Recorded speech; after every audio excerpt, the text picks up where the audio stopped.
I'm so excited about today's conversation with Dominique Williams about cognitive behavioral therapy for insomnia, or CBT-I. Me too, because of course sleep has started to elude me again, and I feel like I've pulled out all the trusty tools and nothing seems to be working. It works for a bit and then Life happens, things change, your body changes, and you might need to tweak what was working or add new tools to your toolkit. Well, yeah, the current tweak that I've added is trying to coffee my way through this, and guess what? It's not working. Good thing we've partnered with Endy for our Reclaim Your Rest 8-part sleep series. Each month, we're dedicating an episode to deep dive on sleep. Everything from how it impacts our weight, health span, and even muscle recovery to the evidence-based tools leading experts recommend. And who better to partner with on this really than Endy, Canada's leading mattress company? Not just because their mattresses are amazing, but because they really understand how vital a good night's sleep is to helping us be able to shine, to living our lives and using our brains, to like our health span. Don't forget being nice humans. Just occasionally, though. But until this partnership, it never even really dawned on me how important a mattress was to the perimenopause toolkit. Oh, yeah. Completely missed that really potentially life-changing piece, frankly. Yeah. Speaking of perimenopausal toolkits, our conversation today on CBT-I is an incredible tool everyone needs to know about. For all our listeners who wake up wired at 2 a.m. and can't get back to sleep, or go to bed at 9 p.m. exhausted but lie there wide awake until forever, CBT-I might just be the answer. Okay, and stop, Mick. I had an epiphany after the conversation. Thinking about everything Dominique tells us, CBT-I is a lot like sleep training a baby, but for adults. I had never thought. You're so No, right. Seriously, stop, right? Yeah. It's like all those, like when I was pregnant, I read all the books. I wanted a toolkit before I was sleep deprived, and I had like every option available to Finn. So I was like obsessed with it. Of course you were, in true Michelle fashion, but true. We spent years supporting our kids' sleep, and things like blackout curtains, white noise, wake windows, consistent bed, the whole production, and it did eventually work. Yeah, and then we hit perimenopause and we forget that there's tools and there's routines, and maybe we could apply this to ourselves. Thankfully, Dominique Williams from Coven Women's Health specializes in CBT-I and is going to give us some evidence-based tools we can start using tonight. CBT-I, sleep training for adults. If we taught our kids to sleep, we can teach ourselves to sleep. This is Perimenopause. This episode is brought to you by Endy, Canada's best mattress company, trusted by over 1 million happy sleepers. More couples today are experiencing what's called a sleep divorce, sleeping apart to avoid annoying things like snoring, overheating, or one person tossing and turning all night long. At Endy, they get it. Everyone sleeps differently. That's why their mattresses are designed to help couples rest more comfortably together. With breathable open-cell foam, cooling gel, and motion-isolating layers that help keep movement and heat from spreading. Because better sleep starts with understanding, communication, and a mattress that works for you both. Learn more at endy.com. That's ENDY.com. Dominique, welcome to the show. We're so excited to have you here today. Thank you. I'm excited to be here. Great to see you again. Yeah. More than the once a year at the National Menopause Show. That's right. Although we're both in Waterloo, we do need to go for a walk someday. Yes, So we'll need to when figure it's that better out. weather. Australians don't do well with this. No, neither does this Canadian girl. No, that's true. Fair. So let's jump in, Dominique, because we are here today to talk about sleep and specifically how to get back to sleep. And it's a big deal. It's a big thing for a lot of women in perimenopause. Yes, We're dealing with sleep issues from night sweats, racing thoughts, suddenly not being able to get to sleep through the night anymore. And I understand that the first lines of therapy is CBT-I, cognitive behavioral therapy for insomnia. And this is one of your specialties. So That's can you right, please yeah. tell us, what is that exactly? Yeah, so a lot of people might be familiar with cognitive behavioral therapy, where we identify unhelpful thoughts and behaviors and then work to try and change those for sort of a better emotional well-being. CBT-I is sort of an offshoot of that uses sort of similar approaches, and it's now considered the gold standard and first line of treatment for insomnia, not medication. So I have a lot of physicians that will refer to me when people are having problems with sleep. I really love that this approach doesn't try to force sleep. It just aims to reset the nervous system and retrain the brain's relationship with sleep.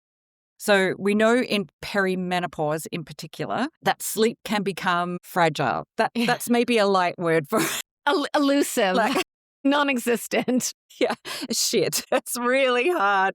And I also have personal experience with that. So yes, you're right. We have hormonal shifts, night sweats, heightened anxiety response, and then midlife life stresses and life stresses in general, and they all collide, and then bed can become a source of frustration rather than rest. So CBT-I works by trying to break that cycle and rebuild sleep confidence. I like that. Build sleep confidence. Yes, please. So we did a little research and we found a little bit more detail about what CBT-I involves, and things like sleep restriction, relaxation training, obviously, cognitive restructuring. Are we correct? Yeah. And maybe could you take us through those elements and what they mean?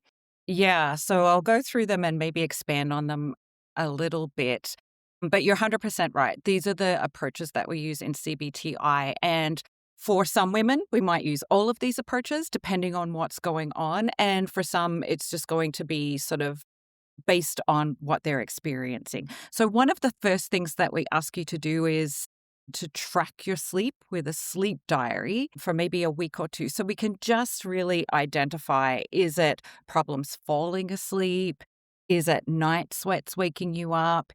Is it the 2 a.m/3 a.m. wake, which I'm going to get to that. So what exactly is it? We say you're not sleeping. What is that? What does it look like? But you're right. As soon as we use the word sleep restriction, women go, wait. I'm already hanging on by a very thin thread here. I am exhausted and I'm running on fumes, and now you want to restrict my sleep. So usually I will use the word sleep compression. It's a little bit gentler. So this is not about depriving sleep, but consolidating your sleep a little bit, because a lot of us will lay in bed for 9+ hours, but we're only actually sleeping for maybe 5 to 6 hours. And what that does is it teaches your brain that bed is a place to be awake, right? So with sleep compression, we're going to, I'm saying gently, tighten the window so that the body relearns efficient sleep. Because when we're laying there for all of these hours and not sleeping, that's not efficient sleep. You're just reinforcing that bed is not a really safe place to be. It's associated with maybe tossing and turning and stress, and now we're hot. The reason that it's probably a good idea if you're looking for a therapist that provides CBT-I, you want to make sure if you think it's because of things that you're experiencing as a result of perimenopause, that they have a good understanding of perimenopause, because this sleep compression, we do it a lot gentler for someone in perimenopause, because as we said, there is enough going on without then saying, oh, by the way, we're going to restrict your sleep. Stay up really late, get up a little bit earlier. It's a lot gentler for someone that's experiencing perimenopause symptoms. But that's in a nutshell, we are compressing it a little bit, but we just go a lot slower for someone in perimenopause. Interesting. Yeah. So don't panic if you hear someone say that. It's not as a bad torture as method. Don't find a new practitioner. It's not that bad. I think the next one that we probably work with quite a bit, and again, I usually get a fairly strong reaction from women with this one, is the stimulus control, because here it is where we are trying to reassociate the bed with sleep or sex. And again, in perimenopause, it might not be as much sex, but we want to associate the bed with sleep at least, not stress. So what happens is if we are laying awake for any period of time, we start thinking, we start scrolling. And when we start thinking, if we're not sleeping, it's not usually helpful thoughts. It's, why aren't I sleeping? Oh my gosh, tomorrow is going to be a horrible day. I've got an important presentation to give. I know if I don't get enough sleep that I'm just a wreck. I haven't slept in 2 or 3 nights. Like, what's Why going did on? I say Something's that broken. thing last week to Why my did kid's teacher? Yeah. And by the way, here's a list of all the reasons why I'm the worst parent in the world. And you know what? Why don't we bring up a mistake we made 3 years ago just to make it interesting? Fair, yeah. Your thoughts are not going to good places. Right, So yeah. your brain starts to link the bed then with alertness, with wakefulness. So CBT-I, again, gently, we're trying to interrupt this pattern because in perimenopause, the 3 a.m. cortisol spike is real. So we know that hormones and cortisol, depending on the time of year and the time change, 2 a.m., there's a natural spike. So this is normal to wake at this time. It's just not maybe normal to stay awake. So the hormones are actually what's causing the awake, but it is your brain that keeps you awake. So the CBT-I is going to address what's keeping you awake. So would it be fair to say then, if I'm understanding you correctly, so in a regular sleep pattern, any human, they're going to have that cortisol spike around 2 or 3 a.m. The problem is in perimenopause because your hormones are playing, whack-a-mole or whatever, jumping around all over the place. That becomes an exacerbated cortisol Exactly. spike. Exacerbated cortisol, exacerbated hormone fluctuations. They rise at that time. The body wakes, but the mind panics. So the thing with the stimulus control, where I usually get the big like, wait, is we don't want you to associate the bed with wakefulness. So after 15 minutes, if you are still awake, you need to get up. Stop, I don't even want to hear it. No. I know. I told you, women I do knew not. this was coming. Anybody No. but women in particular. No. And even with myself, I'm like, no, I don't cold want to out get there. up. It's cold. No. It's dark. Bed is so nice. No, we need to get up out of bed. And then we need to go and do something that is, slightly interesting, but not stimulating, because Okay. we want a certain amount of boredom.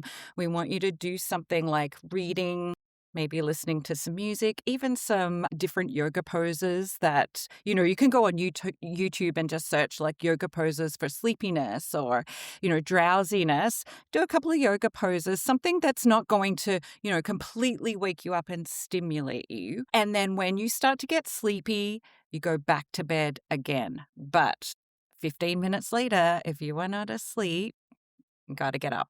We don't want you. Yeah. We don't want the brain to start associating that this is the place where we don't sleep. So you got to get up again. This won't go on forever. No, I'm not. I This isn't absolutely my promise question. you. Seriously? Like, so Seriously, it maybe won't go on. maybe a couple nights, though, I might be out of bed more than I'm in bed after 2 Yes. a.m.? That's right.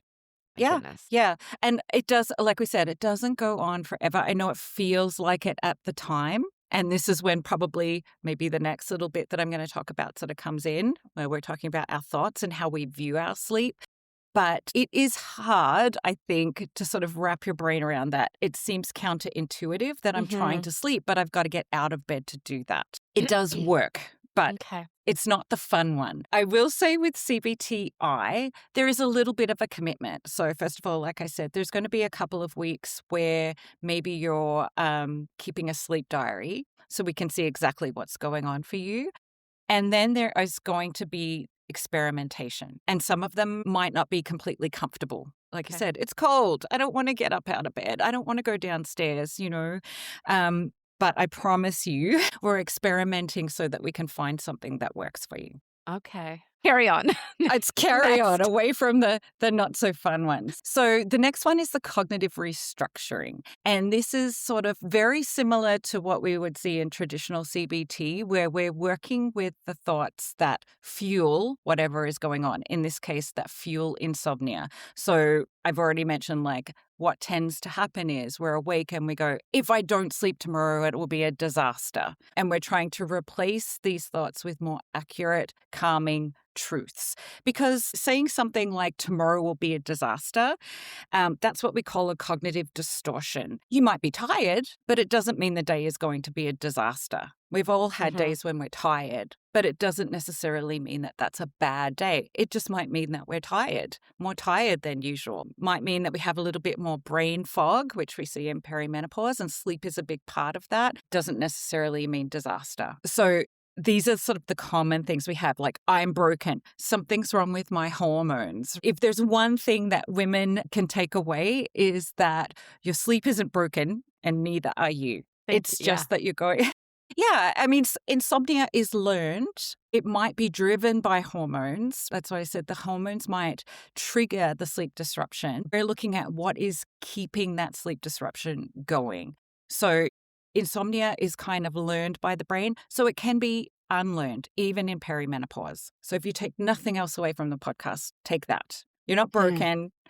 And your sleep isn't broken. It's going to be okay. But it may take some time. And some patience, and like we said, a little bit of a commitment. Yeah, so working on all of those thoughts. And like we said, those thoughts aren't great in the middle of the night. So if this I'm is having not that a good time. So if I'm having that thought, how do I put the brakes on it? And is it putting a new thought in my... Like, do I go to bed with a mantra that if I wake up, this is what I'm going to think instead? Or... Yeah, so what I like people to do first is, part of what we do in CBT-I is a little bit of sleep education. Because the first thing I think is, like, when we were talking about there's this natural rise in the hormones, when people understand a little bit of the physiology, that can even take away a little bit of the anxious thought about, why am I awake? What's going on? So sleep education, when women learn that waking at night is normal, that alone can lower that anxiety. Sleep changes happen across our lifespan, and insomnia is actually maintained by the fear of wakefulness, not the wakefulness itself. So the first thing we might do is a little bit of education. So when you're waking up, you understand that your body is naturally waking up at this time because of this reason. So we're normalizing that for you. Waking is common. Waking in perimenopause at this time is common. It's not necessarily insomnia. And then we want to identify the loop. So like I said, what are the thoughts that are coming up? I woke up. I checked the time. I panicked. Now I'm awake. Now I'm sort of reinforcing that loop. Absolutely no clock watching. No clocks near the bed. No phone near the bed. If you need to use it for an alarm, turn it over. Because again, what happens is we pick up our phone and we go, oh gosh, it's 3:00. Okay, if I go to sleep now, I'll get 4 hours of sleep. That'll be fine. We're awake half an hour later. Okay, if I just shut my eyes and go to bed now, I get 3.5 hours of sleep. And inevitably what happens is it's 2 hours later, it's 3 hours later, it's 3.5 hours later. Well, I might as well just get up.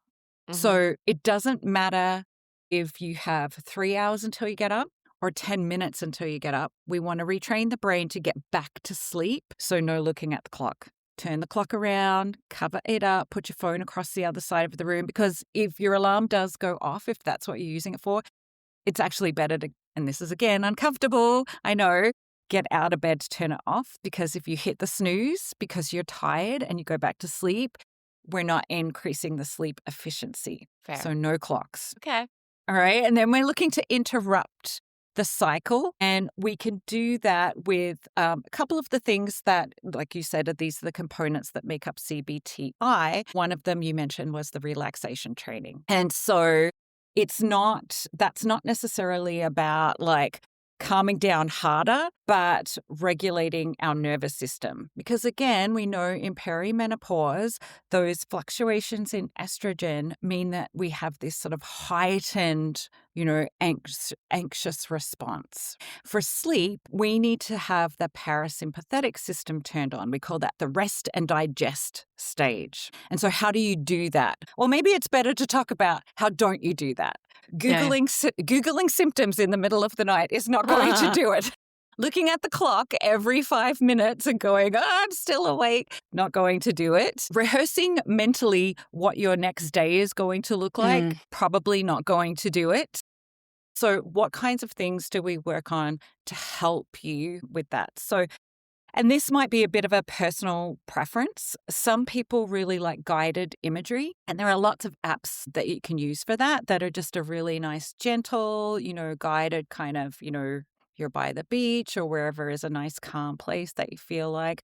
Some people use imagery. We teach them how to do sort of imagery on their own and ground themselves with sort of body-based grounding. So we're tapping into all of the senses. Different kinds of paced breathing. And it sounds a little bit sort of counterintuitive because a lot of women have hot flashes at night. Mm-hmm. But if your hands and feet, your periphery are warm, that can be really calming. So even if you have nothing on the rest of you, even just your hands and feet being warm can be really nice and calming. And then cognitive shuffling. And this one you can use if you're actually out of bed as well. If you're looking for something that's sort of mildly interesting, but you have no emotional attachment to it because we don't want to start having that nervous system response. Mm-hmm. We use something called cognitive shuffling. There's a couple of different ways you can do this. The one I like the best is you choose just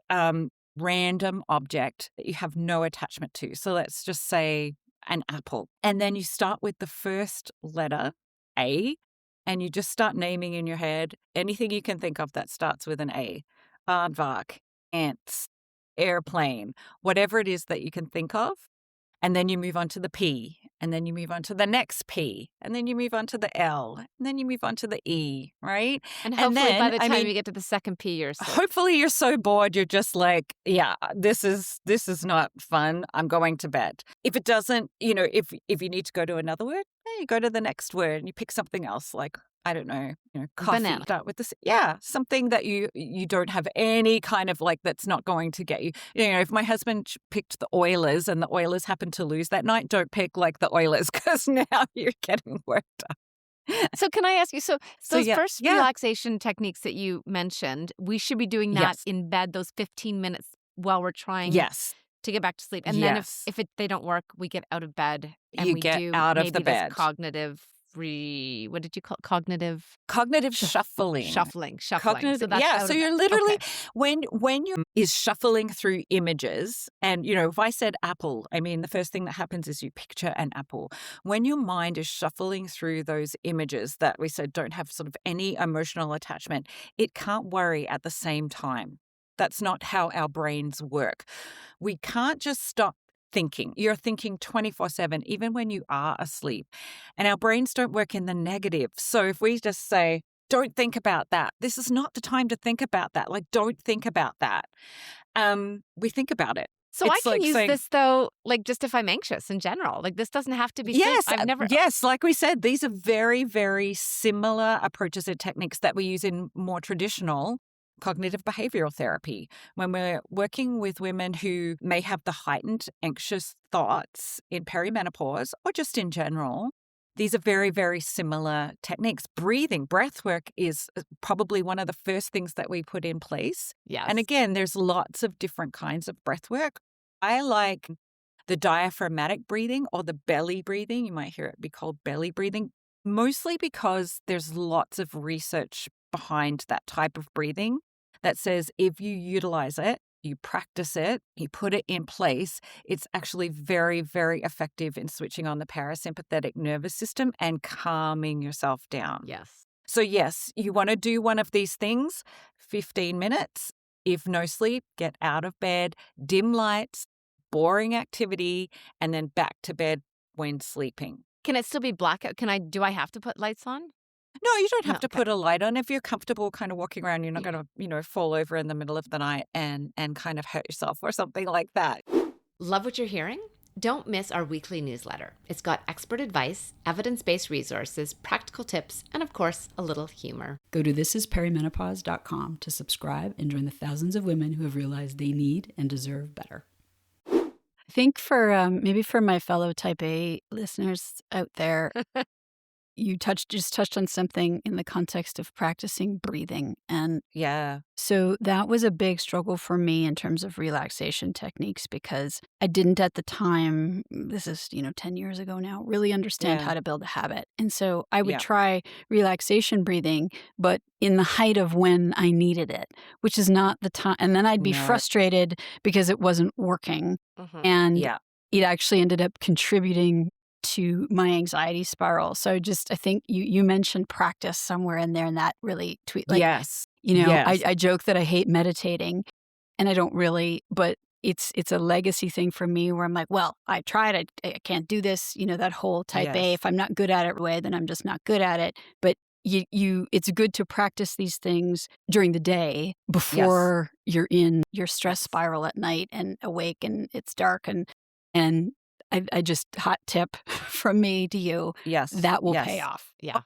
Yes. And so, yes, whenever I'm working with someone that's having anxious thoughts and we're putting sort of, some breath work into place to help with the body responses that come up with anxious thoughts, if we're going through something like, let's say, diaphragmatic breathing, and the other reason I like this one is because it doesn't ask you to hold the breath. I think when you're having an anxious thought, asking someone to hold the breath for something like, I know a lot of people like box breathing. I don't think that's always helpful if you're spiraling a little bit with thoughts. We're trying to calm the body, and holding the breath can feel a little bit stressful. And so, yes, the first thing I will tell them is you need to probably practice it 4 times a day. I would ask you to practice it when you first wake up, maybe at lunch or some kind of natural break in the day.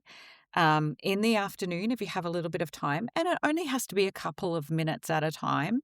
And then when you're going to bed.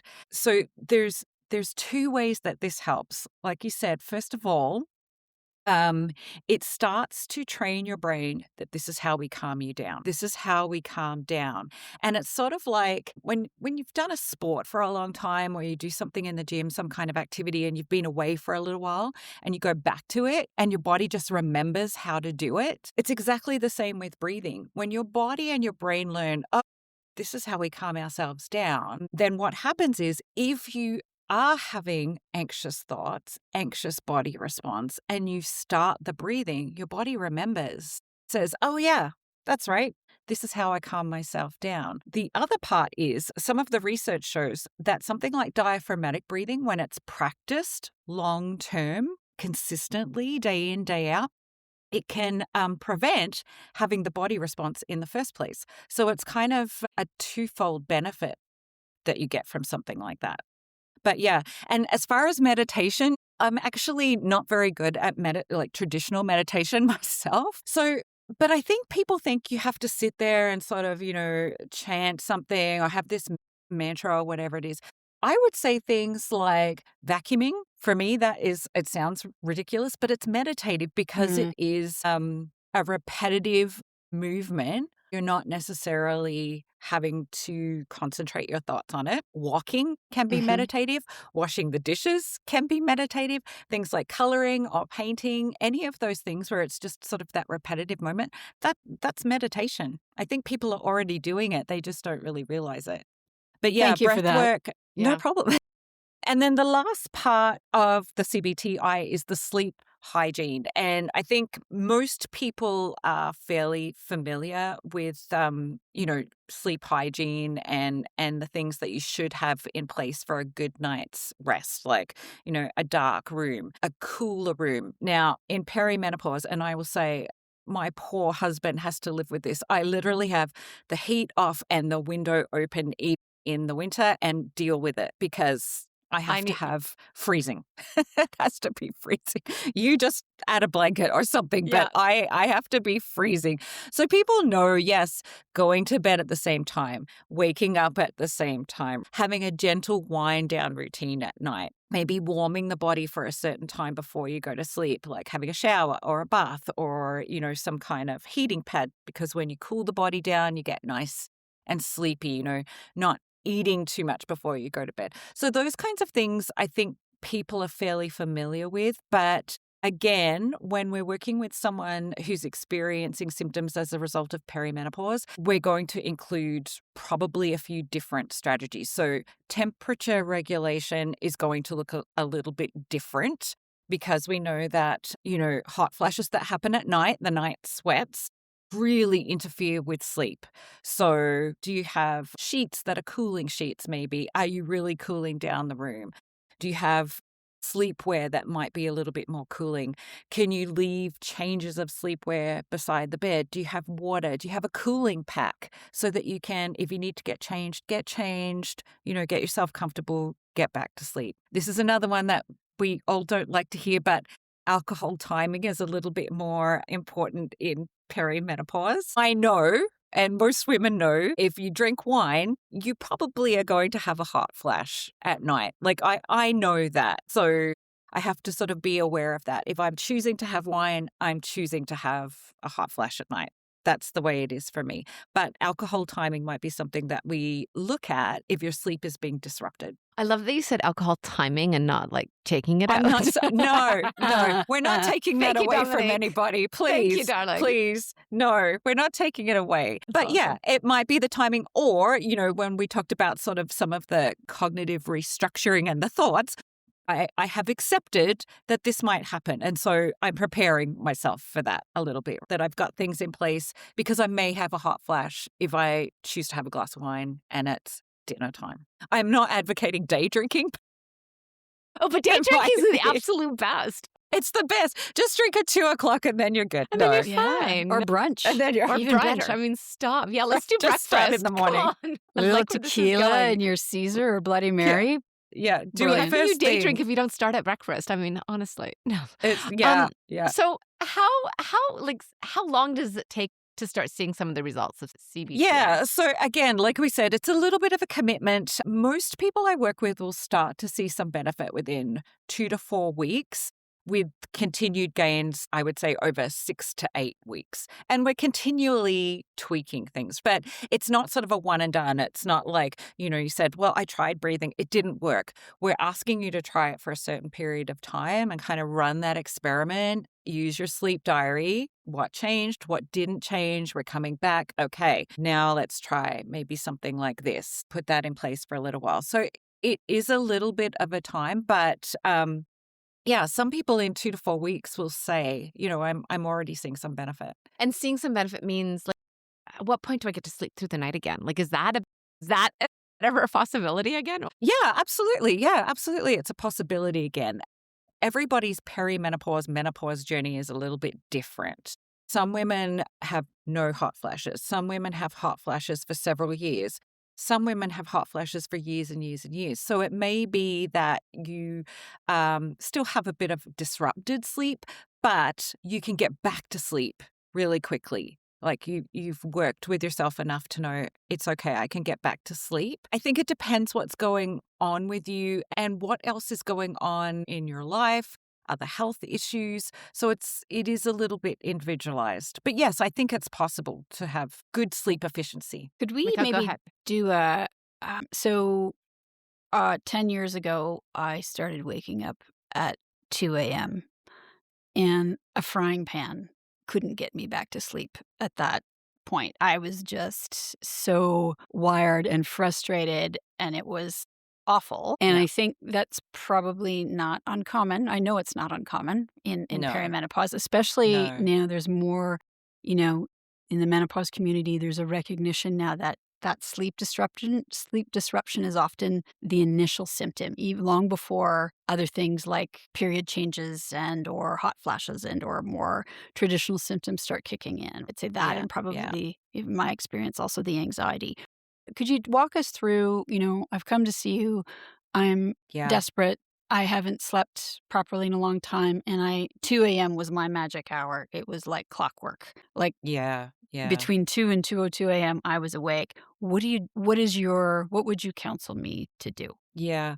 I mean, first of all, I at a clinic, which is Coven Women's Health, we're a virtual online clinic that offers really multidisciplinary approach to supporting women with hormone health. So not just perimenopause, might be PCOS, it might be post-cancer, but we take a very holistic view. So we're going to do a very, very good workup to sort of make sure that it is what you think it is. I mean, we want to make sure that physically, we're not missing anything for you. So it might be ordering some blood work for you. It might be talking about other things that you've got going on that might be physiological. And then, yes, if we found that hormone therapy was a good fit for you, it could be that you start hormone therapy. And, some people will say to me, well, if I just take hormones, won't that just stop everything? And I think these things work really well together. So the hormones, like I said, are going to treat that biological, but CBT-I treats the relationship with your brain and sleep. Because by then you may have learned that I'm awake, I'm not getting back to sleep. Concern is there. And I think you touched on earlier, and maybe you could remind us what you said, but it was that it's not the insomnia. The insomnia isn't keeping you awake, or what was it that you said? It was really good, and now I can't remember it. It was probably can't remember it. Yeah, but essentially, Oh dear. Yeah. What happens when this is like a joke? Yeah. So the hormones. I think I said something like the hormones will trigger the fluctuation in hormones trigger the sleep disruption, and the CBT-I addresses what keeps it going. I think that's the key thing. So the hormones can alleviate that. Boom, feeling like you're going to bounce out of bed, or that exacerbated cortisol response, if you will, and hormone which is response. Normal. That's right. But the CBT-I, so it's not, again, back to, we always say it's not one thing. You need an extensive toolkit. So please continue. I've interrupted you. No, that's okay. That's a very good point, because some women will say, if I just take the hormones, won't it be better? And yes, sometimes that will be enough. Some women will take the hormones and find that some symptoms are improved, but sleep issues or disruption keeps happening for a variety of reasons. And then some women, like myself, are not appropriate for hormone therapy. And so we need to put other things in place. If you came to see me, like I said, first of all, I'm going to sort of ask you to keep a sleep diary so I can see exactly what's going on. But also, I like to take like a biopsychosocial approach when I'm working with women. So yes, physically what's going on for you, not just perimenopause, but what else is going on? Like some women, we've got aging parents, maybe we've got children growing up and leaving home or in adolescence. We've got relationships. Maybe we've got a partner sleeping next to us that's snoring. There's all kinds of things going on in our lives that can also impact sleep. So we're going to be looking at all of those things and other psychological things as well. It could be that you have a history of low mood. It could be that you have a history of anxious thoughts. What else is going on for you? Because it's not just about kind of working on one thing. This might be the priority. You might start with sleep and that might influence other things, but we're also going to be maybe working through some of those other things as well. And hopefully they work together to kind of improve both of those things or three of those things for you. So it is quite in depth. And I will say at Coven, when you do an intake with our health coach, it is very, very in depth. We want to work out exactly what your goals and your needs are and how we can kind of serve you best. And is it like a 6-month program or is it one-off visits, or how does that all work? Yeah. So I think what makes us different is, first of all, our medical director is Dr. Michelle Jacobson, who is unbelievable. And she's a rock star. Yes. And just so wonderful to work with, just amazing. And so that you're getting like the very, very best care as far as your hormone health. Our other differentiator is you're matched with a health. And so after that intake, they're going to be saying, these are the programs that we suggest. So it could be, the hormone health program. And as part of that, you're going to meet with Dominique, and she's going to start you with some CBT-I. We have a dietitian on staff, so it could be even looking at your caffeine intake, your alcohol intake, all of those things that might be, interrupting your sleep as well. So we have a variety of programs. Again, it's a little bit individualized. You can choose a pre-existing program, which might be sexual health or weight management or hormone health. Or, yes, you can book with one of our practitioners in one off. That's awesome. And is it Ontario specific, your practitioners? Right now it's Ontario specific, but we're hoping in the near future to make that maybe Canada-wide and maybe even beyond that, which would be really exciting. Yeah. Oh, yes, please. And so if I can't get to Coven and to you, what kind of practitioner am I looking for to help me with my CBT-I? Yes. So you want to make sure that someone is trained in cognitive behavioral therapy, and hopefully on their profile they're going to say that they're also trained in CBT-I, which is a little bit of additional training. Do they have to be trained as a perimenopause practitioner? No, but then, I mean, I'm a little biased because this is what I do, but I think it's really helpful when they have a good understanding of what someone is dealing with in perimenopause, because again, I said, it's a little bit of a different approach. We're going to be, not maybe being as forceful with sleep restriction, compression. Yeah. We're going to be, looking at gentle movement throughout the day, to see that, if we can sort of get you feeling good and sleepy. Light exposure might be something that we do a little bit differently, the alcohol timing and the temperature regulation strategies. Yeah. So it really is helpful if someone has that as well.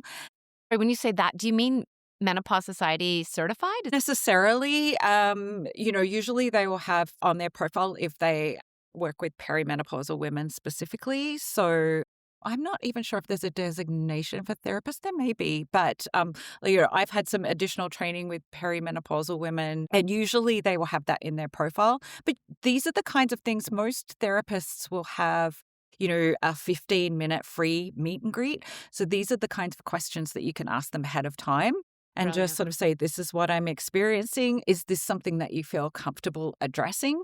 And see if you're a good fit. Yeah, I was also going to say there's some really good apps on CBT-I, and some people find those really helpful. They'll have tools on there, with the guided imagery or visualization, maybe the cognitive shuffling or some of the meditation things, some of the strategies like getting out of bed. They'll have sleep diaries and things like that. So, you might be able to find a good free app as well. Okay. Do you know the names of any? I do have one on my iPad, actually, and it's called CBT-I Coach. And this one has sleep diary, tools, assessments, and some resources. So that's one that I will sometimes give to people and say, hey, if you like kind of to be on your phone or your iPad for your sleep diary, you can use this electronic one. It's there's probably some paid extras on there, but you can start with it in the free form and go from there. Thank you. That's a great recommendation. Yeah. And we will include that in the show notes as well. Mental note, Mikkel. I've written it down. No mental notes. Okay. No longer work. This has been amazing. Dominique, thank you so much. You're welcome. You're welcome. You kind of alluded, or you actually outright stated earlier, if there's one thing you take away from this podcast, but maybe we'll have you reiterate or give you the opportunity to answer in a more fulsome manner. What's the one thing you want every woman who's been struggling with their sleep to know about CBT-I? I would say that CBT-I can help even if you've been struggling for years. It works by retraining the brain and the nervous system to feel safe while you're sleeping again. And a lot of women think insomnia is permanent. It's not. So please, please, please get the help. It's so important that you sleep well. It's so important. Thank you. Thank you. Hey, thanks so much for listening to the show. If you like what you hear, please subscribe and write a review, so more women can find us and get a better understanding of what to expect in perimenopause. This information is not intended as medical advice. The intent of this information is to provide the listener with knowledge to support more efficient and effective communication with their medical